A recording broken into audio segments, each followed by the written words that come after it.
कि ये पूरा इंडस वाटर का जो मैटर चल रहा है, ये अब आसिम मुनीर ने शहबाज शरीफ से अपने हाथ में ले लिया कि क्या इंडिया वॉर अफोर्ड कर सकती है पाकिस्तान को। इस अभी के माहौल में पाकिस्तान जो है वो वॉर रेडी है। इंडिया को चाहिए कि उसके पास कम से कम नहीं तो 45 स्क्वाड्रन होने चाहिए। इंडिया के पास 21 स्क्वाड्रन है, मतलब वो फ्लाइंग कॉफिन है। तो इतने डिप्लीटेड एयर पावर से क्या इंडिया लड़ सकती है कोई वॉर? पाकिस्तान पे अटैक करेगा कोई भी मुल्क तो वो सऊदी अरेबिया से वॉर होगा। इंडिया प्रिपेयर्ड नहीं है ऑल आउट वॉर के लिए। ये कश्मीर वॉर होगा। इंडिया ने तश्तरी में रख करके कश्मीर का मुद्दा जो है पाकिस्तान के हवाले कर लिया है। पाकिस्तान ने तो बिल्कुल ओपनली कहा है इनको हम उड़ा देंगे, मिसाइल हमारे पास तैयार है इनको उड़ाने के लिए। पाकिस्तान तैयार है कि वो जंग के लिए बिल्कुल तैयार है। इंडिया बिल्कुल तैयार नहीं है उस जंग के लिए। पाकिस्तान में न्यूक्लियर साइंटिस्ट जो हैं वो आए थे अभी कुछ दिन पहले। ये लोग इंस्पेक्ट करने के लिए आए थे कि आखिरकार जो थोरियम है ईरान के पास वो 60% से ऊपर क्यों नहीं इनरिच हुआ था, यूरेनियम। तो इन सब को ठीक करने के लिए वो गए थे। पाकिस्तान के पास तो न्यूक्लियर साइंटिस्ट का जखीरा है। चाइना ने जो है जो मोसाद का या इजराइल का जो कोड था उसको उन्होंने फाइंड आउट कर लिया और चाइना ने वो टेक्नोलॉजी इस्लामाबाद के अंदर और रावलपिंडी के अंदर लगा दी है। अब जो है लारेजानी के मरने के बाद जो है फिर कोई असैसिनेशन अटेम्प्ट इसलिए नहीं हुआ कि वही टेक्नोलॉजी पाकिस्तान ने चाइना को, ईरान को दे दिया है। वो जो आसिम मुनीर और शहबाज शरीफ और इंक्लूडिंग इसाक डार इन सबको मोसाद उड़ाना चाहता था, तो जो है इन्होंने डी कोड कर लिया था। दो टूक कहा था कि इजराइल के मामले पर बिलावल भुट्टो ने इस हद तक कह दिया कि इस पर जंग भी हो सकती है। जंग के बादल फिर एक तरह से मंडराते नजर आ रहे हैं। ऐसे वक्त में जब एक बीच में खबर आई थी, पिछले हफ्ते हमने उसको कवर किया था कि कुछ ट्रैक 2 डिप्लोमेसी भी भारत और पाकिस्तान के बीच में चल रही है, लेकिन इस खबर से एक तरह से बेचैनी बढ़ी है। और एस्कोबार पेपे ब्राजीलियन जर्नलिस्ट ने एक बहुत अहम बात की है। पाकिस्तान और ईरान के बीच में जो ताउन बढ़ा है उसकी कुछ खास खबर है, उस पर भी हम बात करेंगे। सबसे पहली खबर, भारत और पाकिस्तान के दरमियान आपने पिछली बार ट्रैक 2 की बात की थी, इस बार जंग की सी आवाजें आ रही हैं, क्या कुछ है? ये जंग के बादल जो मंडरा रहे हैं ये इंडस वाटर ट्रीटी के ऊपर मंडरा रहे हैं। अब मैं अपने सामाईन को ये बता दूं कि इंडस वाटर ट्रीटी जो है वो कश्मीर में 2 डैम हैं जो कि मतलब कश्मीर जो इंडियन कश्मीर है इसके अंदर वो हैं और ये सोर्स ऑफ वाटर जो है वो इंडस रिवर से निकलती है और ये इसका बंटवारा जो है 1961 में वो हो चुका है। इसको वर्ल्ड बैंक ने जो है वो इसकी गारंटी ली है और उसके बाद कहा है कि जो पानी कितना क्यूबिक मीटर पानी जो है वो इंडिया छोड़ेगा पाकिस्तान के लिए। और पाकिस्तान का पूरा पंजाब जो है वो इसी वाटर पे मतलब आश्रित है, जो कि मतलब अपनी खेती पे और इस पे। तो इंडिया के लिए जो प्रॉब्लम क्या है कि इस वाटर के ऊपर वो डैम जो इंडस डैम है, यहाँ पे वो श्री कृष्णा नगर कृष्णा वाटर डैम है और एक जो है वो वल्लूर डैम है और एक और डैम है उसका नाम है राफ्टर डैम। ये सब डैम जो हैं इसमें बहुत कम, ऊपर से ही कम बहुत पानी आते हैं। अब इसके ऊपर आपको मालूम होगा कि इंडियन कश्मीर में बिजली की बहुत किल्लत है और इस बिजली को बनाने के लिए इंडिया इनका जो है डैम का हाइट जो है वो बढ़ा रही है। तो ये काफी टाइम से फ्रिक्शन है इंडिया और पाकिस्तान में। अभी जो ऑपरेशन सिंदूर हुआ था उसके बाद जो है इंडिया ने एक प्यूनिटिव मेजर लिया, जो कि उसने कहा कि अगर आतंकवाद पाकिस्तान बंद नहीं करेगा तो हम उनको इंडस वाटर का जो है वो पानी बंद कर देंगे।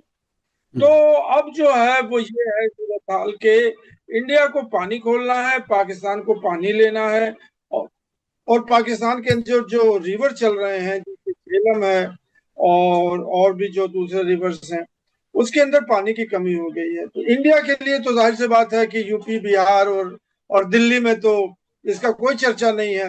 तो अब जो है पाकिस्तान की खबर हम लोग ले लेते हैं। तो अभी इस्लामाबाद में एक बहुत मतलब धमाके खेज या धुआंधार जो है सेमिनार हुआ था, जिसमें के उनके जो फॉरेन मिनिस्टर हैं और डिप्टी प्राइम मिनिस्टर हैं इसहाक डार, उन्होंने बहुत धमकी दी है इंडिया को। और बिलावल भुट्टो भी उन्होंने कहा है कि हम जो है मतलब ये वॉर का संकेत है और हम जो है पानी के लिए जो है इंडिया के साथ वॉर करेंगे।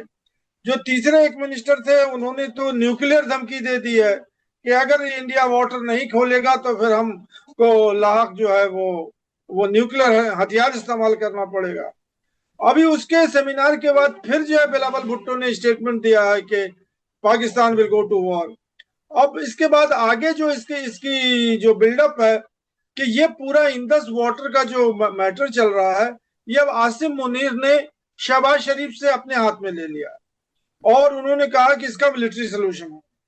और अब ये पार्लियामेंट और हाथ उठाने का और वीटो करने का ये सब मामला चला गया है। अब जो हमारे न्यूक्लियर जनरल हैं, 5 स्टार फील्ड मार्शल, वो इसकी उसका उसका अपने हाथ में ले रहे हैं। तो मेरा ये कहना है, अब हम लोग तीसरे पड़ाव पर आ जाते हैं कि क्या इंडिया वॉर अफोर्ड कर सकती है पाकिस्तान को इस अभी के माहौल में। ये तो मतलब हमारे प्रधानमंत्री को ही बात करनी होगी, क्योंकि उनसे आगे कोई और तो है नहीं जो डिसाइड करेगा। अब ऑपरेशन सिंदूर तो चल रहा है, प्राइम मिनिस्टर ने कह दिया कि ऑपरेशन सिंदूर चल रहा, किसी वक्त भी हम ऑपरेशन सिंदूर को लॉन्च कर सकते हैं। पाकिस्तान जो है वो वॉर रेडी है। वो वॉर रेडी इसलिए है कि अफगानिस्तान से वो वक्तन फवक्तन लड़ता रहता है और इधर पाकिस्तान इंडिया के साथ ऑपरेशन सिंदूर किए हुए है। दूसरी बात है कि चाइनीज जो, देखिए अब वॉर जो है वो ओल्ड फैशन वॉर नहीं है। ईरान ने सिखा दिया दुनिया को कि कैसे 21वीं सेंचुरी वॉर लड़ी जाती है, जिसमें कि अब 5 डोमेन और ऐड हो गए हैं, जल सेना, वायु सेना और थल सेना। ये जो है वर्ल्ड वार की के मतलब डिनोमिनेशन थे कि जो कि वॉर लड़ते थे। अब इसमें 5 कड़ी और जुट गए हैं, जिसमें साइबर वॉरफेयर है, इलेक्ट्रॉनिक वॉरफेयर है, स्पेस वॉरफेयर है, सैटेलाइट वॉरफेयर है, ड्रोन और मिसाइल वॉरफेयर है। क्या इंडिया तैयार है? जहां तक मेरी नॉलेज है, क्योंकि एयरफोर्स जो है डोमिनेंट रोल प्ले करेगा, इंडिया को चाहिए कि उसके पास कम से कम नहीं तो 45 स्क्वाड्रन होने चाहिए उसके फुल कैपेसिटी के लिए। लेकिन आज के डेट में जो जो माहिरीन है वो ये कहते हैं कि इंडिया के पास 21 स्क्वाड्रन है, 28 जो है वो फंक्शनल है, बाकी जो है 21 और 28 में आप जुड़ा दीजिए 7 स्क्वाड्रन है। वो विंटेज विंटेज जो है वो मिसाइल, वो जेट एयरक्राफ्ट है जो कि रशिया से मतलब वो फ्लाइंग कॉफिन है। तो इतने डिप्लीटेड एयर पावर से क्या इंडिया लड़ सकती है कोई वॉर? चाहे वो चाइना से वॉर, ये चाइना जो है ये तो वॉर होगी तो टू फ्रंट वॉर होगा, सबको मालूम है, जैसे सिंदूर में हुआ था। चाइनीज जो है, तो चाइनीज ने इंकशाफ कर दिया कि हम तो बैठे थे इस्लामाबाद में या जहां भी रावलपिंडी में, और उनको हम गाइड कर रहे थे। इधर वो ईरान से उन्होंने जो है एक बहुत अच्छा पाकिस्तान ने डेवलप किया हुआ है अपना रिलेशनशिप, हम लोग उसके बारे में भी डिस्कस करेंगे। सऊदी अरेबिया से जो संधि है उसमें यह है कि अगर ईरान पाकिस्तान पे अटैक करेगा कोई भी मुल्क तो वो सऊदी अरेबिया से वॉर होगा।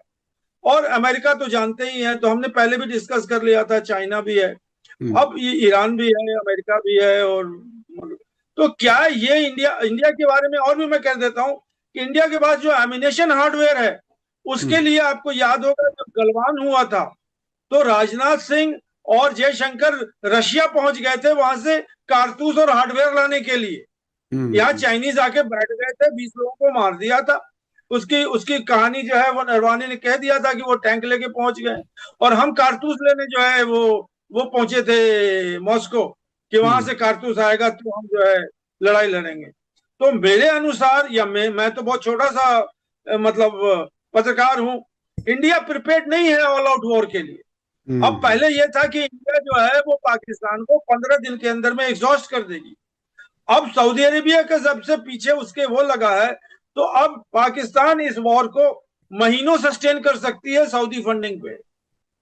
तो मेरा फिर मुद्दा आ जाता है कि क्या इंडिया वॉर अफोर्ड कर सकती है? और मेरा एक और मानना यह है कि ये कश्मीर वॉर होगा। पाकिस्तान के लिए तो अपॉर्चुनिटी है, इंडिया ने तश्तरी में रख करके कश्मीर का मुद्दा जो है पाकिस्तान के हवाले कर लिया है कि लूटो, हराओ, ले लो कश्मीर। तो क्या आप पाकिस्तान को लूटने देंगे कश्मीर? हमारे नरेंद्र मोदी साहब वाटर बंद करके क्या पाकिस्तान को लूटने देंगे कश्मीर? ये तो बिल्कुल सीधा सीधा कोई एक मतलब कहने कहने का मतलब एक जाहिल भी आदमी जो है वो अगर मिलिट्री का थोड़ा भी सेंस रखता है तो यही कह रहा है कि नरेंद्र मोदी ने तो कश्तरी पर रख करके कश्मीर पाकिस्तान के हवाले कर दिया है। उनको तो अरे बस साहब, मतलब मुश्तबा साहब, मैं बीच में रोक रहा हूं आपको। आपको याद होगा जब ये इलेक्शन हो रहे थे 2024 के, ये कहा गया था कि अगर हम जीत गए तो 6 महीने में पाकिस्तान ऑक्युपाइड कश्मीर को हम कब्जा कर लेंगे, हम वापस ले लेंगे। आप बात कर रहे हैं कि कश्मीर को आपने प्लेट में रख के दे दिया। क्या क्या इतना कमजोर हो गया भारत? क्या पाकिस्तान के जो इस वक्त ईरान और अमेरिका के बीच में जंग रोकने की कोशिशें हैं, डिप्लोमेटिक कद उसका इतना बड़ा हो गया कि और बहुत से मुल्क उसको मदद करेंगे? क्या क्या सिनेरियो क्या बनेगा अगर जंग शुरू हो गई तो? नहीं नहीं, सिनेरियो तो मैंने बता दिया। मैंने ये कहा कि अगर नरेंद्र मोदी फिर से ऑपरेशन सिंदूर को लॉन्च करेंगे, हम्म। या पाकिस्तान ने तो बिल्कुल ओपनली कहा है कि हम जो है वो इंडस वाटर का जो अभी अब डैम का हमने आपको जिक्र किया, वो रफ्ता डैम और वल्लू डैम और जो है वो क्या दूसरा श्री कृष्णा डैम, इनको हम उड़ा देंगे। हम्म। मिसाइल हमारे पास तैयार है इनको उड़ाने के लिए। वो तो हम्म। शेख रशीद का फेमस कोटेशन है कि क्या हमने न्यूक्लियर हथियार जो है मंदिर में घंटा बजाने के लिए रखा है क्या? ये बहुत बड़ा कोटेशन है। तो ये तो पाक सिनेरियो अभी ऐसा चल रहा है कि अरे मोदी साहब, साहब जो है जिसे कहते हैं बंदर भपकी तो नहीं है ये पाकिस्तान? इतनी ताकत कहां से आ गई कि वो भारत को बिल्कुल हरा देगा? और ये तो नहीं ऐसा देखिए, नहीं। हराएगा जीतेगा वो तो जंग डिसाइड करेगा। हाँ। ईरान ने कभी सोचा था कि वो अमेरिका को हरा सकता है? या हाँ। अमेरिका ने कभी ये सोचा था कि हम ईरान से हार जाएंगे? जंग हम्म। जब होती है तो वो खत्म उसी टाइम होती है, चाहे वो कोई कोई ना किसी ना किसी को डिसाइसिव जो है वो जीत विक्ट्री दे। मैं हम्म। उस पोजीशन उस जगह पे नहीं जा रहा हूं। मैं हाँ। ये कह रहा हूं कि ये जो बिल्डअप है, ये बिल्डअप क्रिएट किया है हमारे भारत सरकार ने, हम्म। जिसके लिए पाकिस्तान तैयार है कि वो जंग के लिए बिल्कुल तैयार है। इंडिया हम्म। बिल्कुल तैयार नहीं है उस जंग के लिए, वो हाँ, सिर्फ यानी Indus political Indus leadership. Indus water treaty से भारत ने उसे अबेंस में रख करके या उस पर अमल दरामद रोक करके अपने आप एक क्राइसिस खड़ा किया है, आप ये कह रहे हैं। अच्छा, अब मैं थोड़ा सा चलना जी जी चाहता हूँ बिल्कुल। वक्त की कमी की वजह से। अब मैं चलता हूँ उन दो खबरों की तरफ। वो बराह रास्त तो यानी बराह रास्त हमारे इमीडिएट पड़ोसी पाकिस्तान से मुताल्लिक हैं, लेकिन और थोड़ा सा उसका दायरा बढ़ जाता है ईरान तक। एक तो वो खबर जिसमें प्रोफेसर मरांडी ने कहा कि पाकिस्तान के न्यूक्लियर एक्सपर्ट ने अभी हाल ही में ईरान का दौरा किया है। वो क्या कुछ है? उसके बाद एस्कोबार वाली खबर पर भी हम आएंगे। वो भी बहुत ही इंपॉर्टेंट है जो ब्राजीलियन जर्नलिस्ट ने कही है। मैं समझता हूं कि इसको समझना भारत के लोगों के लिए बहुत जरूरी है। ये जो एमर्ज हो रहा है पाकिस्तान इस डिप्लोमेसी के साथ साथ, और भी कई चीजें अंदर अंदर हो रही हैं। क्या कुछ प्रोफेसर मरांडी ने क्या कह दिया? जी जी, प्रोफेसर मरांडी का इंट्रोडक्शन तो आप बेहतर देंगे हमसे। वो ईरानियन है और वो इंग्लिश स्पीकिंग ईरानियन है, और अमेरिकन एक्सेंट में वो अंग्रेजी बोलते हैं, ताकि हम्म। ग्राउंड लेवल पे अमेरिकन को, जो कि घर में और अलग जगह पे कैफे में यहाँ वहाँ जो टीवी देखते हैं, तो वो ईरानियन जो है वो मरांडी साहब, वो अमेरिकन अंदाज में अंग्रेजी बोलते हैं ताकि अमेरिकन को समझ में आ जाए कि वो क्या बोल रहे हैं। तो वो एक इम्पॉर्टेंट लिंक है वेस्टर्न वर्ल्ड से या इंग्लिश स्पीकिंग वर्ल्ड से और ईरान से।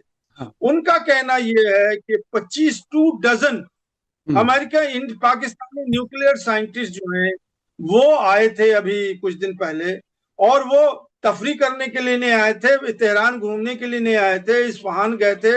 इस्फहान भी बहुत, आप जानते हैं कि बहुत ही कदीम शहर है, और इस्फहान की तो कहानी मतलब मशहूर है कि इस्फहान किस तरह का शहर है। बिल्कुल। और अब ईरान का जो न्यूक्लियर पूरा मतलब जो जो फैसिलिटी है वो इस्फहान के आसपास ही है। हम्म। तो वहां ये लोग गए थे। और अभी जो जो ये लोग, ये बिल्कुल मरांडी साहब ने कह दिया था कि ये जो है तफरी के लिए नहीं आए थे, खाना खाने नहीं आए थे कोई, हम्म। मतलब ये लोग इंस्पेक्ट करने के लिए आए थे कि आखिरकार जो थोरियम है ईरान के पास, वो 60% से ऊपर क्यों नहीं इनरिच हुआ था? और यूरेनियम, उनका ये यूरेनियम, यूरेनियम, यूरेनियम की, जी जी जी, यूरेनियम, हाँ, उसकी जो मशीन है वो ईरान के पास वो रुक गई है। और जब तक वो मशीन जो है वो टरबाइन होती है, घूमती है, उसके अंदर अगर आप उस यूरेनियम को डालेंगे तो वो अब 60% होगा। तो इन सबको ठीक करने के लिए वो गए थे और ईरान के पूरे न्यूक्लियर मतलब फैसिलिटीज का जायजा लेने के लिए। ये उन्होंने नहीं कहा कि ईरान जो है बॉम्ब बना रहा है, ये भी नहीं कहा कि वो स्टॉक फाइल कर रहा है। अब ईरान जो है वो पाकिस्तान से इतने करीब इसलिए आया है कि पाकिस्तान के पास तो न्यूक्लियर साइंटिस्ट का जखीरा है, तो वो जो है वो भेजा है उन्होंने। इसका क्या हाल चाल है? अब इसके साथ मैं आपको एक चीज और बता दूं कि 1974 से लेके 1999 तक इंडिया ने 1974 में इंदिरा गांधी ने पोखरान 1 का धमाका किया था और कहा था कि हमारा धमाका जो है वो पीसफुल पर्पसेस के लिए। 1999 तक जो है इंडिया डिनाई करती रही कि हमारे पास न्यूक्लियर बॉम्ब है। लेकिन जब 99 में फिर पोखरान 2 हुआ, जिसमें एपीजे अब्दुल कलाम भी शामिल थे और वाजपेयी जी भी शामिल थे, अडवाणी साहब भी शामिल थे, उसके बाद इंडिया ने डिक्लेयर किया कि we are a nuclear state. और उसके 10 मिनट के बाद जो है कथुआ में पाकिस्तान ने जो है वो धमाका किया, जिसका नाम उन्होंने रखा टिट फॉर टैट। तो उन्होंने भी डिक्लेयर किया कि we are a nuclear state. तो मैं इसलिए कह रहा हूं कि ये सब चीज जो है, जैसे मैं आपको पहली पुरानी कहावत है कि everything is fair in love and war, तो अमेरिका ईरान जो है वो किसी वक्त भी जो है वो धमाका करके कहेगा कि I am a nuclear state, जिसको जो करना कर ली। बिल्कुल तो बिल्कुल। ये जो पाकिस्तान के जो न्यूक्लियर साइंटिस्ट हैं, और ये सब चीजें कोई ओपनली अनाउंस नहीं होती है, जब वो ब्लास्ट हो जाता है, जब वो डिक्लेयर हो जाता है, तब वो कहते हैं कि we are a nuclear state. तो ये बड़ा इंटरेस्टिंग मतलब मैं थोड़ा सा इसमें ऐड कर दूं। प्रोफेसर मोहम्मद मरांडी इस वक्त तेहरान यूनिवर्सिटी के प्रोफेसर हैं और वो सरकार के भी काफी नजदीक हैं। 2015 जो डील हुई थी अमेरिका के साथ, उसकी निगोशिएटिंग उसमें टीम में भी थे, और अभी जो इस्लामाबाद में बातचीत हुई थी उस टीम में भी ये आए थे। ये वेस्टर्न मीडिया, खासतौर पर अलमयादीन टेलीविजन चैनल जो लेबनान का है, उसके जरिए बहुत सी चीजें इंग्लिश स्पीकिंग लोगों तक पहुंचाते हैं। तो ये बहुत बड़ी तब्दीली है। खुद ईरान ने अब तक कहा हुआ है कि हम न्यूक्लियर बम नहीं बनाना चाहते, इस्लाम इसकी इजाजत नहीं देता। लेकिन मैंने एक बार ईरानी एक सीनियर जर्नलिस्ट से पूछा, वो कज़वीन के रहने वाले हैं, उर्दू जबान में बात कर लेते हैं, हमारे दर्शकों ने जरूर देखा था, याद होगा। उन्होंने, जब मैंने कहा कि ये जलजला आया था, क्या था, तो उन्होंने कहा कि नहीं, कुछ जलजले ऐसे होते हैं जैसे बच्चा गोद में हो और माँ उसको हिलाए तो उस तरह से उसे अच्छा लगता है। तो यानी उन्होंने इशारा दिया था कि शायद हो सकता है टेस्ट कर लिया हो। अच्छा, अब चलते हैं अगली खबर की तरफ। ये एस्कोबार पेपे ब्राजील के जर्नलिस्ट हैं, उन्होंने क्या कुछ बता दिया पाकिस्तान और ईरान के ताल्लुक से, वो भी काफी अहम है। मैं समझता हूं प्रोफेसर मरांडी के बयान के साथ साथ ये समझना भी बहुत जरूरी है। जी जी, एस्कोबार पेपे जो हैं ये ब्राजीलियन जर्नलिस्ट हैं, इनको आप बेहतर जानते हैं हमसे, हमने तो उनका वीडियो देखा है। उसमें उन्होंने वीडियो में इंकशाफ किया है अंग्रेजी जबान में कि लारेजानी जो ईरान के लीडर हुआ करते थे, उनकी शहादत के बाद कोई भी असैसिनेशन ईरान में नहीं हुआ। वो उसकी वजह तलाश कर रहे थे कि आखिर ऐसा क्यों हुआ कि मतलब मोसाद और इजराइल ने उसके बाद किसी लीडरशिप को उसने जो अटैक नहीं किया। तो उन्होंने फाइंड आउट ये किया है, जो उनका कहना है कि चाइना ने जो है जो मोसाद का या इजराइल का जो जो कोड था, जिससे कि वो मतलब क्रैक कर लेते थे ईरानी मतलब लीडरशिप की पोजीशन, और ये उसको उन्होंने फाइंड आउट कर लिया। और चाइना ने वो टेक्नोलॉजी इस्लामाबाद के अंदर और रावलपिंडी के अंदर लगा दी है, ताकि कोई भी इस्लामाबाद या पाकिस्तान का दुश्मन जो है उस रास्ते से, क्योंकि मोसाद और इंडिया का तो कनेक्शन है रॉ का, तो इंडिया जिस वक्त चाहेगी वो लीडरशिप को हटा सकती है उससे, तो उसको उन्होंने सील कर दिया। अब जो है लारेजानी के मरने के बाद जो है फिर कोई असैसिनेशन अटेम्प्ट इसलिए नहीं हुआ कि वही टेक्नोलॉजी पाकिस्तान ने चाइना को, ईरान को दे दिया है। और ईरान इससे पहले, आपको याद होगा, आप तो ज्यादा जानते हैं हमसे, कि एक बार याद हुआ था कि मोबाइल फोन फट गया था और रास्ते में कोई और चीज एक्सप्लोड हो गई थी, और 20-25 साइंटिस्ट जो ईरान के हैं उनको मार दिया था। फिर और बाद में जो है वो हुआ था, लास्ट जो है वो आयतुल्ला खamenei के शहादत के साथ 40-44 लोग मर गए थे। उसके बाद जब वॉर शुरू हुआ तो फिर लारेजानी मर गए थे। तो ये अब एक नई खबर आई है, और इसकी जो है इंकशाफ जो है, जो अभी स्विट्जरलैंड में जो बात हो रही थी, नेगोशिएशन हो रहा था अमेरिका और ईरान का, उसमें खबर आई थी कि पाकिस्तान ने उस असैसिनेशन अटेम्प्ट को, जो आसिम मुनीर और शहबाज शरीफ और इंक्लूडिंग इसाक डार, इन सबको मोसाद उड़ाना चाहता था स्विट्जरलैंड में, उसकी भनक मिल गई थी। उसको जो है इन्होंने डी कोड कर लिया था, और उसके बाद कतर के माध्यम से स्टर्न वार्निंग दिया था, बिल्कुल मतलब दो टूक कहा था कि इजराइल दुनिया के सफ़े हस्ती से खत्म हो जाएगा अगर इजराइल या मोसाद ने ईरान की तरह अगर कोई अटेम्प्ट पाकिस्तान के ऊपर किया। तो ये बातें जो हैं वो पेपे एस्कोबार जो हैं उन्होंने कहा, और कहीं किसी हद तक सदाकत उसमें समझ में आती है कि लारेजानी के बाद कोई अटेम्प्ट नहीं हुआ। लारेजानी से पहले तो ऐसा लग रहा था कि इजराइल जो है वो तो बिल्कुल मतलब जो चाहे मतलब वो कर सकता है ईरान के अंदर। उसने कैसे कैसे खुफिया एजेंट बैठाए हुए थे, किस किस को किया हुआ था। लेकिन ये चाइनीज के डी कोडिंग की वजह से, अब मैं ये भी बता दूं कि चाइना कितनी हद तक आगे पहुंचा हुआ है, किस किस लेवल पे वो वॉर को मतलब समेट सकता है, या किस लेवल पे वॉर को देख सकता है। और अब वो टेक्नोलॉजी अब बाकायदा इस्लामाबाद और रावलपिंडी में वो लग गया है। और जाहिर सी बात है कि उसके जो दुश्मन होंगे, अब दो ही दुश्मन मुझे अभी तो समझ में आ रहे हैं, तीसरा तो अफगानिस्तान है, जिसके पास तो अभी 100 साल लग जाएंगे उन सब टेक्नोलॉजी को लाने में, या तो इजराइल लाके उन्हें दे।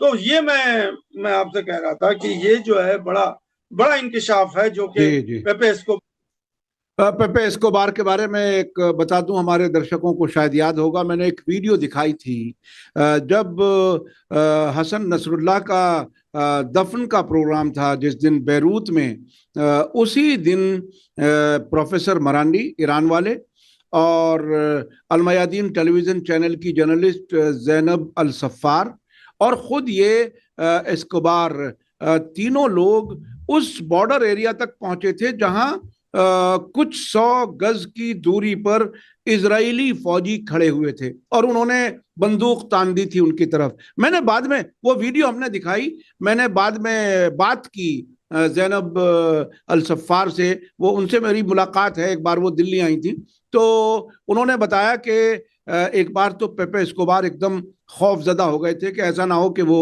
गोली चला दें। तो ये एक बहुत ही साफ शफाफ जर्नलिस्ट हैं, अपनी बात बहुत अच्छी तरह से इन्वेस्टिगेट करके चीज़ों को रखते हैं और जो उन्होंने बात की है उस पर भरोसा किया जा सकता है।